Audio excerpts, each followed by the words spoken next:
Alors ici, on va présenter c'est ça, l'exercice 4X qui va appliquer la programmation système. En fait, c'est l'exercice supplémentaire par rapport à ce que vous avez vu dans le PowerPoint précédent. Dans le PowerPoint précédent, c'était surtout de la théorie avec un peu d'exercice. Là, ça va être surtout des exercices avec un peu de théorie. C'est pour ça qu'il y en a un qui s'appelle TX, théorie exercice. Lui, c'est juste des exercices. Plutôt juste des exercices.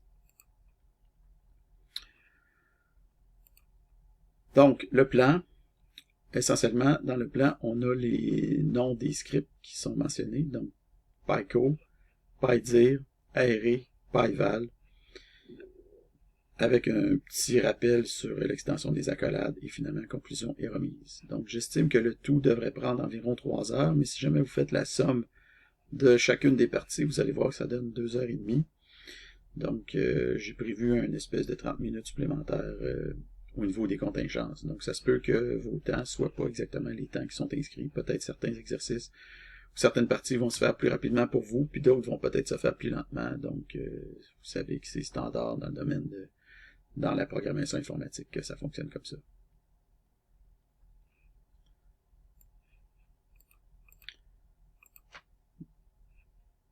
Donc, le script PyCo, essentiellement, qui, disons, va vous faire pratiquer le passage des arguments au script. Donc, dans le projet PyCharm, appelez ça, donc le même projet que l'exercice ou le théoritico-exercice précédent, vous allez créer un nouveau script qui permet de simuler le comportement de la commande echo. Donc, ici, vous avez l'introduction de ce script-là, donc echo en Python, par Frédéric Guérin, donc vous allez mettre votre nom, évidemment. Donc, pour le moment, ce script-là ne prend pas en charge le globbing, donc sous Windows, et d'autres expansions disponibles sous Linux. Okay, on va revenir un peu à ça plus tard. Et nous allons un peu ce que je veux dire par là. Donc, vous avez juste à coder ce truc-là. Donc ici, vous avez des exemples de fonctionnement. Donc, votre script devrait fonctionner de la manière suivante. Donc, si vous appelez Pico ou PyCo exactement comme ça ne va rien afficher. En fait, juste une ligne blanche. Si jamais vous appelez PyCo avec 2 arguments, mais séparés par plusieurs espaces, les arguments vont s'afficher un après l'autre, mais séparés par un seul espace. Donc ça, ici, vous avez une exécution sous CMD, puis ici, vous avez une exécution sous Bash, WSL.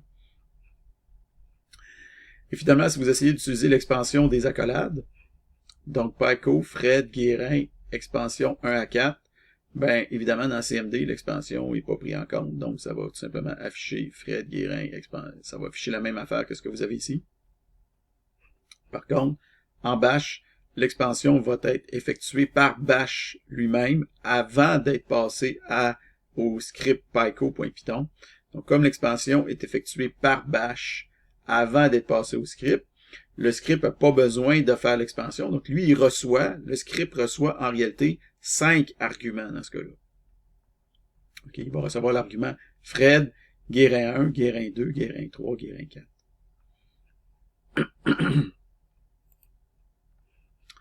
Donc, vous allez faire une saisie pour me démontrer le bon fonctionnement de votre programme, une saisie de fonctionnement sous Windows, une saisie de fonctionnement sous Linux, exactement comme vous avez ici à la diapo précédente, et évidemment, à la place de saisir le fonctionnement avec mon prénom et mon nom, vous allez saisir le fonctionnement avec votre prénom et votre nom. Standard. Ensuite de ça, vous versionnez.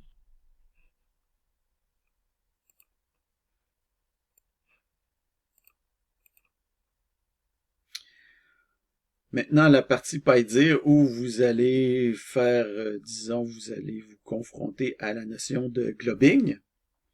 Donc, essentiellement, c'est probablement l'exercice le plus, peut-être le plus difficile qu'il y a à réaliser ici dans dans l'ensemble des exercices à créer. Donc, vous allez commencer par vous créer un script qui va porter votre nom, précédé d'un underscore. Donc, mon nom.python. Moi, par exemple, je l'ai appelé underscore Fred underscore Guérin.python. Donc, vous allez l'appeler underscore votre prénom, underscore votre nom. .python. Okay. Donc, ce script-là, la seule chose qu'il fait, c'est qu'il affiche votre nom. Donc, bon, c'est tout ce qu'il fait. Donc, si vous voyez le fonctionnement de mon script, ça affiche mon nom. On fait ça. Ensuite de ça, on parle un peu du globbing. Donc, le globbing, c'est l'extension des patterns pour matcher des fichiers. Donc, on a déjà vu ça précédemment dans le cours. Donc, dans la console Python de PyCharm, entrez les instructions suivantes. Donc, la console Python de PyCharm, qui est un des éléments disponibles de la console, c'est-à-dire dans les différentes possibilités. Si vous voulez le faire dans l'invite de commande Python, vous pouvez le faire aussi dans l'invite de commande Python, mais il faut que vous vous situiez dans votre dossier où vous avez vos scripts. Okay. Donc, on fait un import glob, qui est un module qu'on peut importer, et dans le module glob, il existe une méthode, une fonction qui s'appelle glob, qui permet de faire le globbing du pattern qui est passé ici en argument. Donc, par exemple, ici, si je fais glob.glob étoile.python, ça va me rechercher tous les fichiers qui vont matcher étoile.python dans mon dossier courant. Donc, mon dossier courant, c'est mon dossier où j'ai tous mes scripts. Donc, on voit ici que ça va afficher tous mes scripts Python, incluant le script à mon nom qu'on a créé précédemment. Donc, normalement, vous allez aussi retrouver PyCo, puis vous allez retrouver des scripts que vous avez créés pour la partie précédente, par exemple, Océan, oc.python, clear.python, doubler.python, nv.python, c'est des trucs, now.python, c'est des trucs précédents. Okay. Donc, ça va tout se retrouver ici. Donc, vous allez faire une saisie de ce que vous avez ici pour me montrer que vous avez bien compris le fonctionnement de, comment, pour pratiquer le globbing, tout simplement. Bon, on arrive au plat de résistance. Donc, vous allez coder un script qui permet d'afficher la liste des fichiers passés en argument en utilisant le globbing. Si aucun argument, on affiche la liste des fichiers ou dossiers courants. Donc, la liste s'affiche sur une seule colonne en ordre alphabétique. Si un argument ne matche aucun fichier, il ne s'affiche pas, puis il ne génère pas d'erreur. Ça, c'est contrairement à la méthode dir ou à la méthode ls, si vous préférez, qui pourrait afficher une erreur dans ce cas-là. Donc, ce script ne génère pas d'erreur, autrement dit. Et un fichier ne peut s'afficher qu'une seule fois dans la liste. Donc, on voit ici, par exemple, le fonctionnement par défaut du programme. Donc, si vous appelez PyDir, vous appelez aucun argument, ce que ça va faire un peu l'équivalent de ce que vous avez ici. Okay. Donc, ça va afficher ici la liste de tous les fichiers que vous pas juste les fichiers .python, là. Ça va afficher tous les fichiers qui se retrouvent dans le dossier local. Donc, par exemple, ici, on a océan.txt qui est un autre fichier, donc il va s'afficher. Par contre, les fichiers cachés ne s'afficheront pas. Donc, ici, on voit tous les fichiers. Par ailleurs, les fichiers s'affichent sur une seule colonne. Et aussi, les fichiers sont affichés en ordre alphabétique avec celui à votre nom qui arrive en premier, vu qu'il est précédé d'un underscore. Okay. Donc, ça, c'est important. Donc là, vous faites une saisie pour démontrer le bon fonctionnement de votre script dans ce cas-là. Après ça, si un ou plusieurs arguments sont présents, seuls les fichiers qui matchent les arguments s'affichent. Donc, par exemple, si on exécute pydir, pyco.python, fredguérin.python, pyco.python, nom.python. Alors, pyco.python, c'est un vrai fichier qui existe. fredguérin.python, c'est aussi un vrai fichier. pyco.python, c'est aussi un vrai fichier, mais répété une deuxième fois. Et nom.python, c'est pas un vrai fichier. Donc, lui ne devrait pas s'afficher. Donc, on voit que les seuls fichiers qui vont s'afficher quand on fait pydir, c'est ceux qui existent. Et ils vont s'afficher en ordre alphabétique. Et ils vont s'afficher au plus une fois. Donc, même si pyco est répété 2 fois, il va s'afficher juste une fois. Donc, on a fredguérin.python, pyco.python ici. Donc, vous allez faire une saisie de ça. Ensuite de ça, il faut que le globbing embarque là-dedans. Donc, si jamais vous indiquez, par exemple, des arguments ici, on voit py étoile, underscore étoile, pyc étoile. Donc, tous les fichiers qui commencent par py, par underscore ou par pyc vont s'afficher. Donc, ça veut dire que les seuls fichiers qui devraient s'afficher, en fait, vous allez avoir le fichier à votre nom qui va s'afficher. Moi, c'est Fred Guérin, mais vous, ça va être votre nom. Après ça, vous allez avoir pyco, vous allez avoir pydir, pydoc, c'est un autre truc, vous, il ne s'affichera pas. PyVal ne s'affichera pas non plus parce que c'est un truc qu'on fait plus tard. Mais ça, bon, je l'ai fait après. En tout cas, vous comprenez le principe. Donc, ceux-là ne devraient pas s'afficher, mais ces trois-là vont certainement s'afficher. Donc, vous allez faire une saisie. Ici, pour démontrer le bon fonctionnement.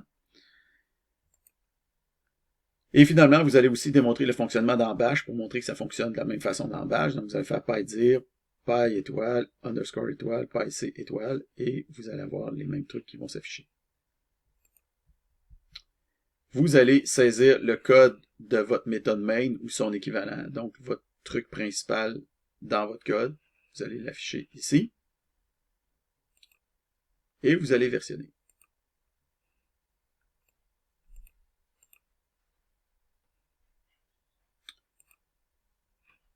Vous allez ensuite créer un fichier, un script qui s'appelle array.python.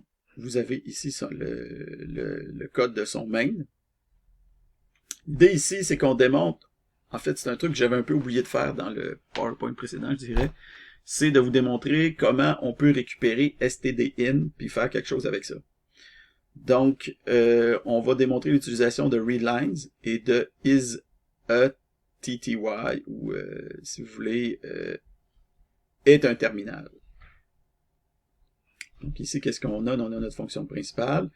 On dit si 6.stdin isAtty, donc si l'entrée standard provient du clavier, ok, donc isAtty, ça veut dire provient du clavier.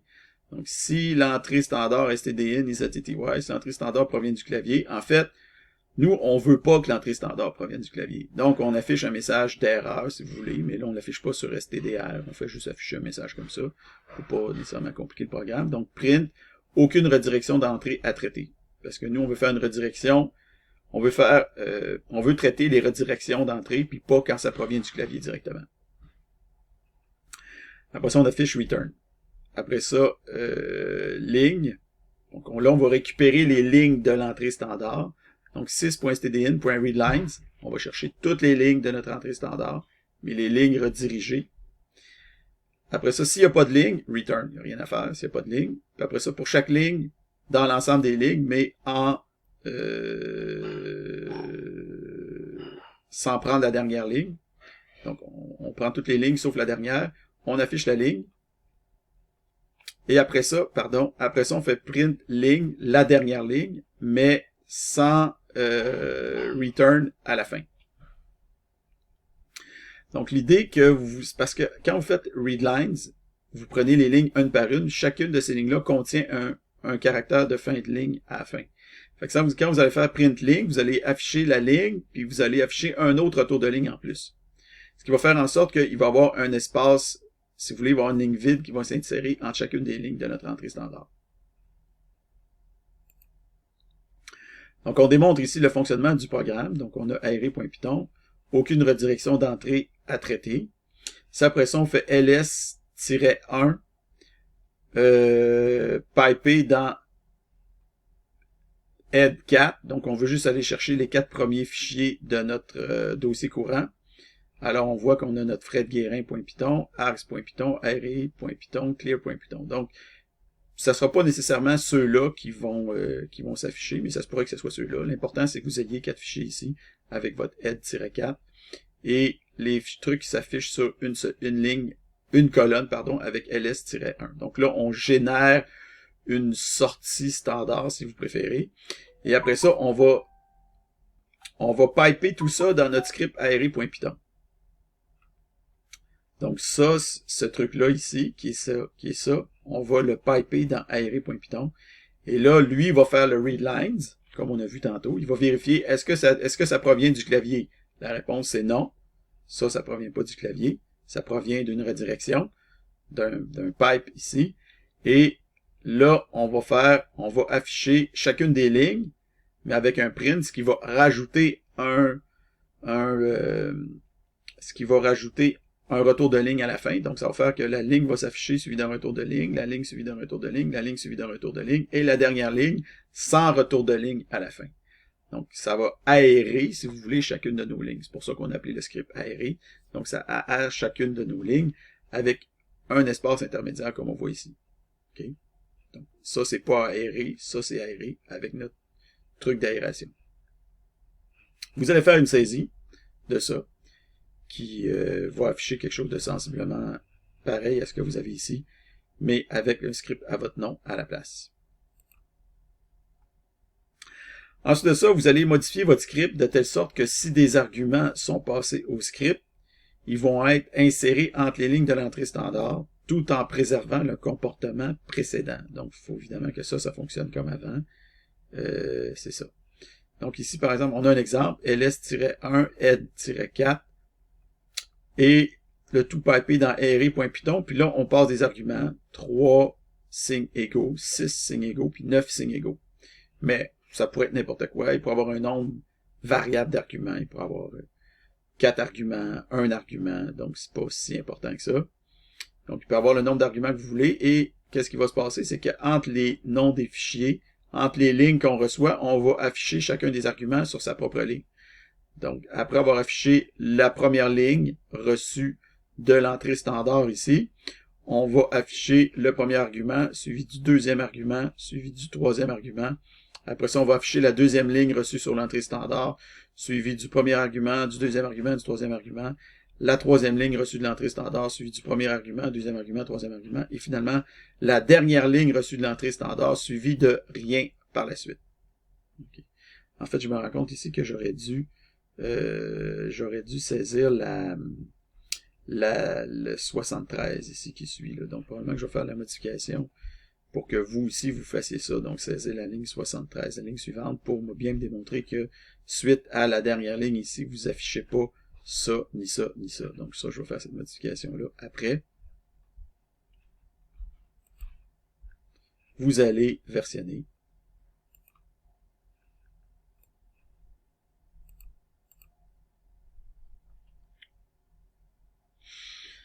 Alors ici, on va s'amuser avec la fonction, avec une fonction qu'on appelle eval, puis on va créer un script qui s'appelle pyval.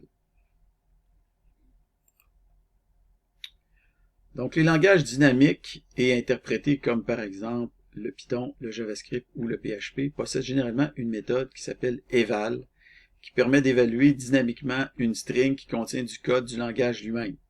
Okay, donc vous avez une string qui contient du code, et il y a moyen d'évaluer cette string-là dynamiquement. Ça vous permet de créer des programmes dynamiquement puis de les évaluer. C'est une fonctionnalité extrêmement puissante et extrêmement intéressante qu'on ne trouve pas dans des langages compilés comme par exemple le C#, le C, le C++, le Java, etc. Donc cette méthode-là est généralement considérée comme très puissante, mais aussi très dangereuse parce que ça facilite le hacking par injection de code. On va revenir sur cette notion-là plus tard dans le cours. Donc, c'est ça. Donc, par exemple, ici, on a eval, length, Frédéric Guérin. Donc, on a la string Frédéric Guérin, puis on prend sa longueur. Mais comme vous voyez, length est une string. Donc, tout ça, c'est une string, mais c'est du code Python. Ça, c'est du code Python. Fait que là, on fait eval, évaluer ce code Python-là. Ça va nous afficher 15. Parce que la fonction eval a évalué ça. Évidemment, si la string n'est pas du code, s'il y a une erreur, ben ça va afficher un message d'erreur. Si jamais on essaie d'évaluer du code qui marche, qui compile pas, ou qui s'interprète pas, si vous voulez. Donc, si le code s'interprète pas, ben l'évaluation va échouer, enlevant l'exception appropriée. Peut-être que j'aurais dû mettre justement un exemple d'exception ici. Fait que je vais peut-être changer le script pour... En fait, je vais peut-être changer mon truc pour mettre une exception. Donc, vous allez ici me faire une saisie de la chose, mais avec votre nom à la place du mien, évidemment. Donc, à chaque fois que c'est mon nom qui apparaît, c'est votre nom qui devrait apparaître. Donc, on va maintenant utiliser la fonction eval pour évaluer l'expression qui est passée en argument au script pyval.python. Donc, le résultat doit s'afficher en couleur précédée du nom de l'utilisateur. Donc, par exemple, ici, on voit pyval 2 plus 3 plus 5. Ça va m'afficher selon fguérin 2.10. Donc, ça, c'est le nom de l'utilisateur. Ça s'affiche ici dans une couleur différente de la couleur standard, la couleur par défaut de votre invite de commande. Donc, vous allez me faire une saisie pour démontrer le bon fonctionnement de votre programme.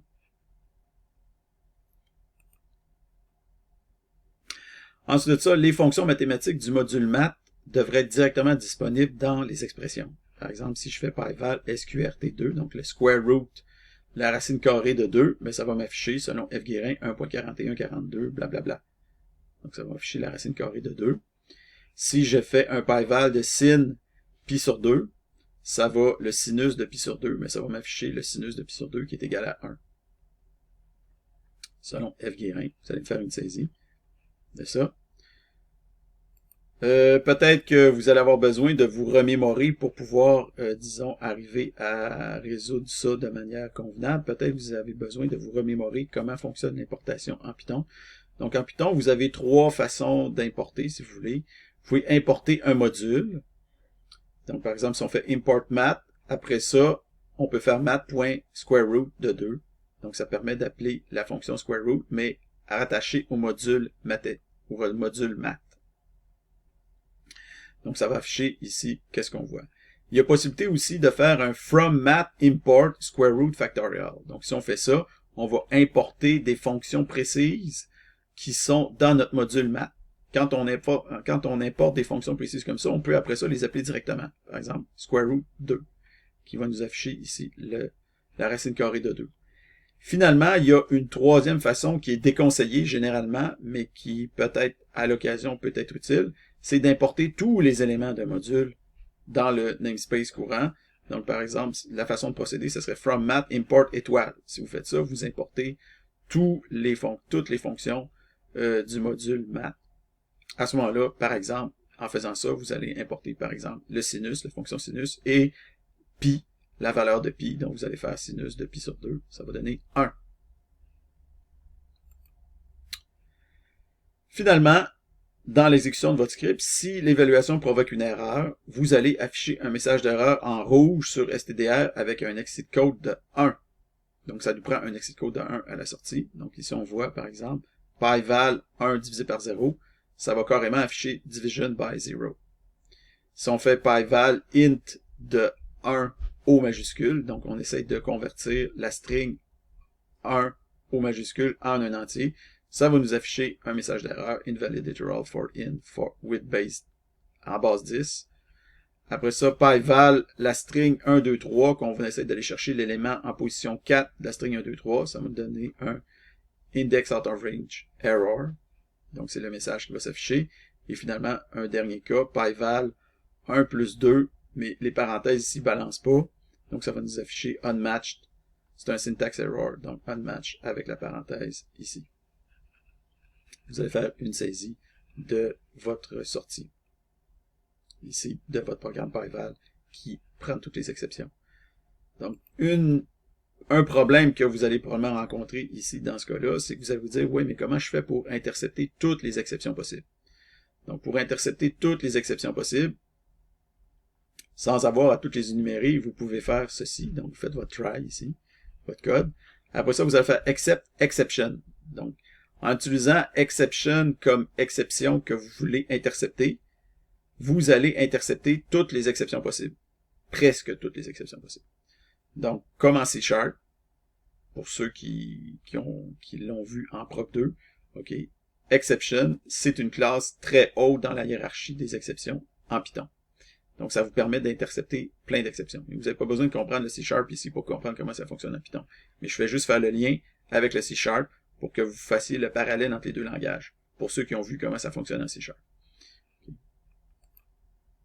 Donc, ici, vous avez une partie de la hiérarchie des exceptions en Python. Donc, la hiérarchie des exceptions en Python est plus complexe que ça, mais ça vous donne quand même une idée générale. Donc, vous avez la classe de base, ici, de laquelle hérite toutes les exceptions possibles. Donc, quand vous avez la programmation orientée objet, vous avez toujours une classe qui hérite d'une autre classe, qui hérite d'une autre classe, qui hérite d'une autre classe, etc. Puis vous avez une classe, par exemple, disons, racine, qui hérite de aucune classe en particulier, mais en fait, qui hérite de objet, mais ça, c'est un autre truc, là. Donc, encore une fois, on fait pas de la programmation orientée objet ici. Je vais juste vous expliquer comment fonctionnent les objets. Donc, quand vous codez en Python, sans faire de la programmation orientée objet, quand vous codez en Python, Python est un langage orienté objet. Donc, si vous codez en Python, vous faites indirectement de la programmation orientée objet. C'est-à-dire, vous utilisez les fonctionnalités orientées objet du Python Mais la différence entre utiliser les fonctionnalités orientées objet d'un langage et faire de la programmation orientée objet, quand vous faites de la programmation orientée objet, vous allez créer des nouvelles classes dans votre programmation. Là, je ne vous demande pas de créer des nouvelles classes, je vous demande d'utiliser les classes qui existent déjà. C'est pas faire de la programmation orientée objet comme tel que de dire qu'on utilise les classes qui existent déjà. Donc là, je vous explique un principe qu'en programmation orientée objet, vous avez des classes qui héritent de d'autres classes, qui héritent de d'autres classes, etc. Donc vous avez ici la hiérarchie des exceptions avec les différentes classes qui héritent de d'autres classes. Par exemple, ici, on voit que dans les exceptions, on a les attribute error, les arithmetic error, etc. Puis dans les arithmetic error, vous avez les floating point error, les overflow error, puis les zero division error. Donc ça, c'est toutes des catégories, si vous voulez, qui font partie des arithmetic error. Même chose, les lookup error, quand on essaie de rechercher dans une liste ou dans un dictionnaire, ben, on peut avoir un index error si dans notre liste, on n'est pas dans le range possible des indices possibles, et on peut avoir un key error si on essaye de chercher dans un dictionnaire qui n'a pas la clé qu'on veut. Okay? Mais ça fait partie des lookup error, qui elles-mêmes sont des exceptions. Donc ici, en faisant un try except exception, en faisant cette construction-là, exception, on va intercepter toutes les exceptions de la classe exception, mais aussi de tous ses descendants.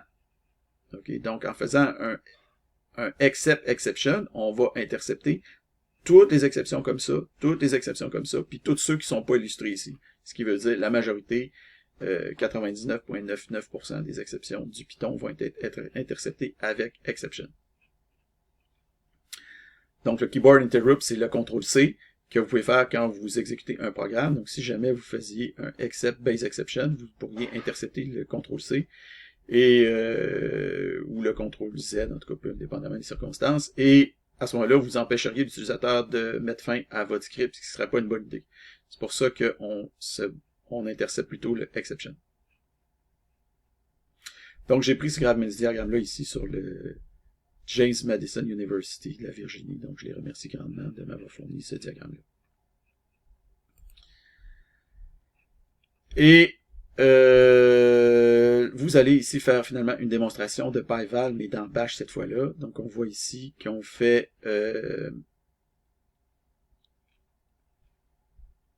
PyVal. Là, vous voyez qu'il faut mettre pour construire notre expression ici dans Bash, on fait 2, puis on fait underscore étoile, parce que étoile a une signification particulière dans Bash. Donc, il faut mettre un underscore en avant pour enlever cette signification-là, puis que notre étoile soit passée telle qu'elle. Okay? On ne veut pas qu'il y ait de globbing associé à cette étoile-là. Donc, c'est pour ça qu'il faut mettre un underscore en avant pour enlever sa signification spéciale. Donc, ça va faire 2 fois pi moins 3 divisé par 3. Après ça, point virgule, écho, puis on veut afficher l'exit code. Donc, on voit que ça va tout simplement nous afficher ça ici. Donc, 2 fois pi moins 3 divisé par 3, ça va faire 2 fois pi moins 1. Donc, ça va donner le chiffre que vous avez ici. Et après ça, on affiche l'exit code, ça va nous afficher 0 parce qu'il n'y a pas eu d'erreur. Par contre, si on fait pyval.py bidule, on fait une redirection vers dev nul, après ça, on fait un écho de l'exit code, on voit que bidule ici est pas défini, donc on va avoir une erreur, name bidule is not defined, et vu que c'est sur stdr que ça s'affiche, ben, faire une redirection vers dev nul n'enlèvera pas le message qu'on a ici, et on fait un écho de l'exit code qui est 1 dans ce cas-là. Donc, on voit ici la saisie que vous allez afficher. Vous allez maintenant me mettre votre code de votre fonction main de PyVal, en supposant que le stock principal de votre fonction soit le traitement principal de votre script soit dans cette fonction-là. Si vous avez fait le traitement dans plusieurs fonctions, ben mettez-moi plusieurs fonctions à ce moment-là. OK? Mais je veux pas les fonctions d'affichage d'erreurs, ce genre de choses-là, parce que c'est un peu standard, puis on a montré un peu comment faire dans le PowerPoint précédent. Je veux vraiment le nœud central de votre programme, là. Donc, votre main, autrement dit. Vous allez versionner.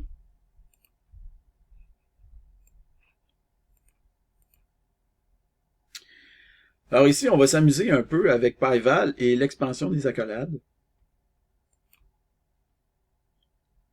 Donc, vous allez commencer par trouver comment on peut faire la somme de 1 à 20 en utilisant l'expansion des accolades. Donc, on voit ici l'exemple. Si on fait écho A 1 à 10, ça va afficher A1, A2, A3, A4, A5, A6, etc.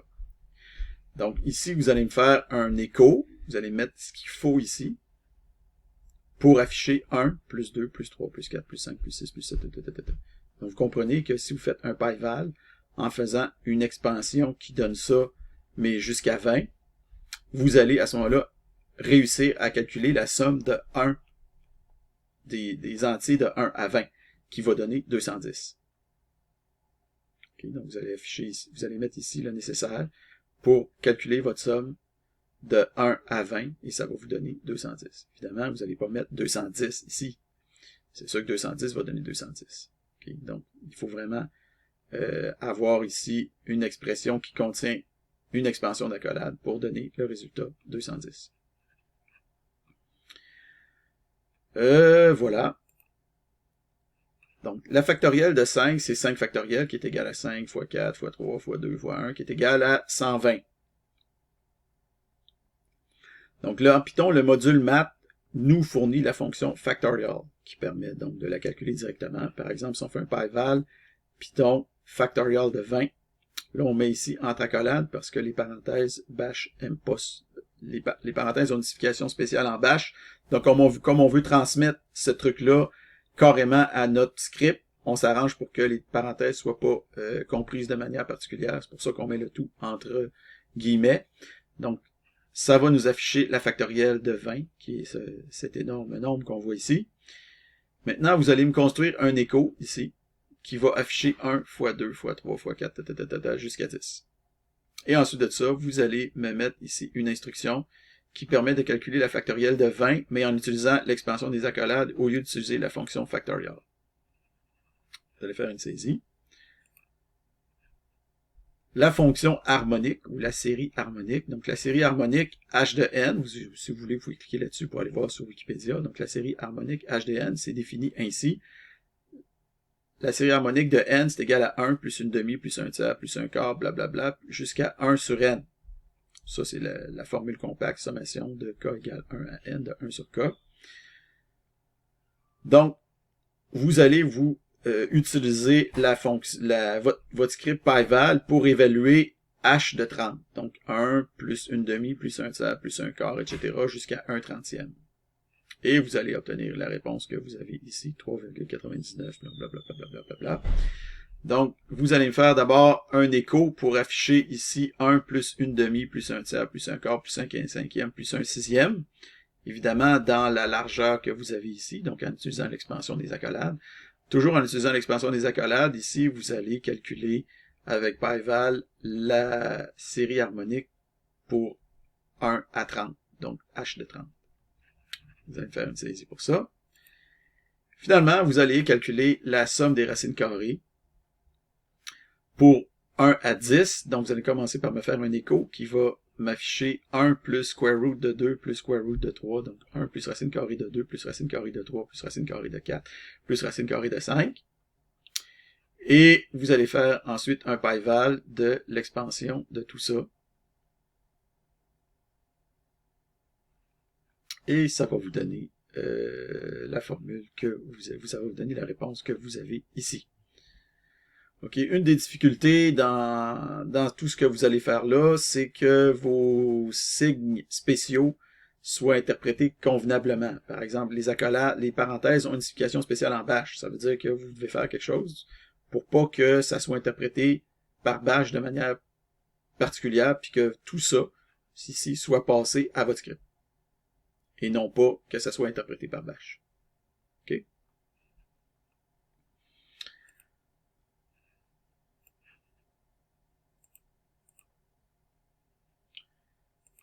Finalement, conclusion et remise. Donc, dans ce document, on a mis en pratique la programmation système.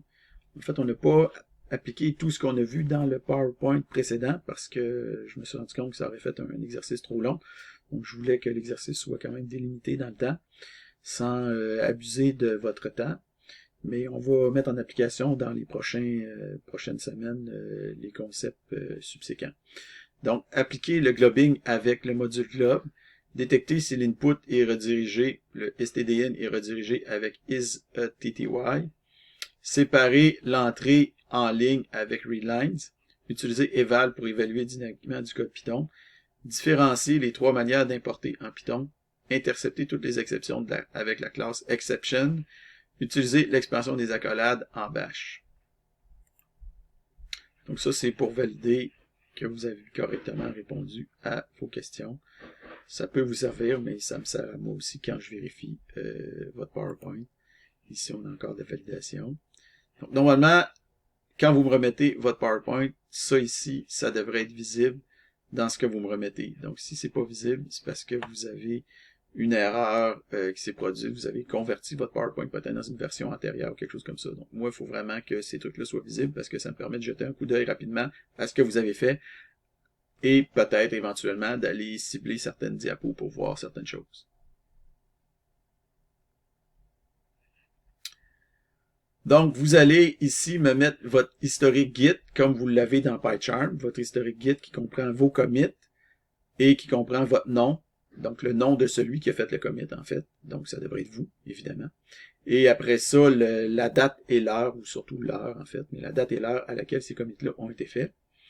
Et je veux seulement les 10-15 derniers commits. Là. Donc, allez pas plus loin que ça. Là. Si jamais à un moment donné, vous êtes ramassé avec 25 commits ou 30 commits, je veux pas les 30 parce que de toute façon, ça rentrera même pas ici sur le diapo. Je veux maximum les 15 derniers, mais au moins 10 commits.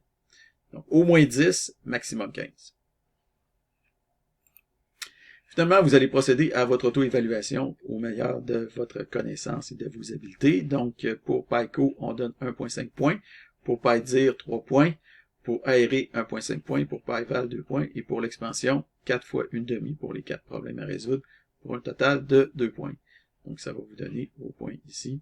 Et vous me remettez l'exercice sur les A, incluant le PowerPoint et votre code.